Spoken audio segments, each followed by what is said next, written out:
কি ভাইপো, খবর ভালো তো? ওই বারাসাতে যে সমাবেশটা হলো না, ওই সমাবেশটায় না, ওই সামনের দিকেই 2-3 হাজার লোক ছিল, আর পুরো মাঠ একদম পিছনে ফাঁকা আর ফাঁকা।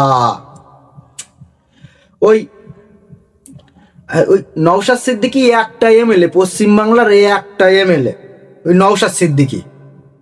তো নওশাদ সিদ্দিকী ওই 21শে জানুয়ারি একটা অধিকার সমাবেশ ডাকলো না, পুরো ওই 30,000 লোকের ওই শহীদ মিনার, পুরো 2.5-3-4 লাখ মানুষে পুরো একদম ভর্তি হয়ে গেল। সাথে সাথে আশেপাশে যেসব রোডগুলো, রেড রোড থেকে শুরু করে একদম কলকাতার রাজপথ সব স্তব্ধ হয়ে গেল।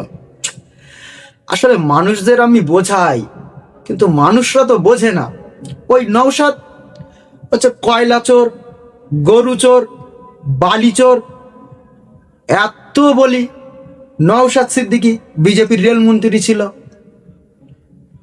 তোরা ওই নওশাদ সিদ্দিকের মিটিংয়ে যাস না, তারপরেও সেই লোক নওশাদ সিদ্দিকের মিটিংয়েই যায়।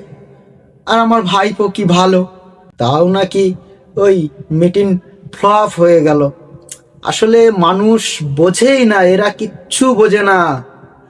এত ভালো মানুষ বারাসাতে এসছে, হ্যাঁ তোরা সব আয়, হ্যাঁ সমাবেশটা পূরণ কর, তা না, ওই সামনে 2-3 হাজার লোক আর পিছনে পুরো ফাঁকা। আসলে ওই আমাদের ওই ফুরফুরার আমাদের একটা ওই সাধারণ সম্পাদক আছে না, সাধারণ সম্পাদক, ওই চশমা ছাড়া দেখতে পায় না ওই সম্পাদক, উনি আবার বলছে ওই শহীদ মিনারে নাকি মানুষ হয়নি, শহীদ মিনারে নাকি ওই পুকুর হয়েছে, পুকুর। এই সব সাধারণ সম্পাদকদেরও আর খেয়ে দেয়ে কাজবাজ নেই। নওশাদ সিদ্দিকী এত চুরি করে, এত চুরি করে।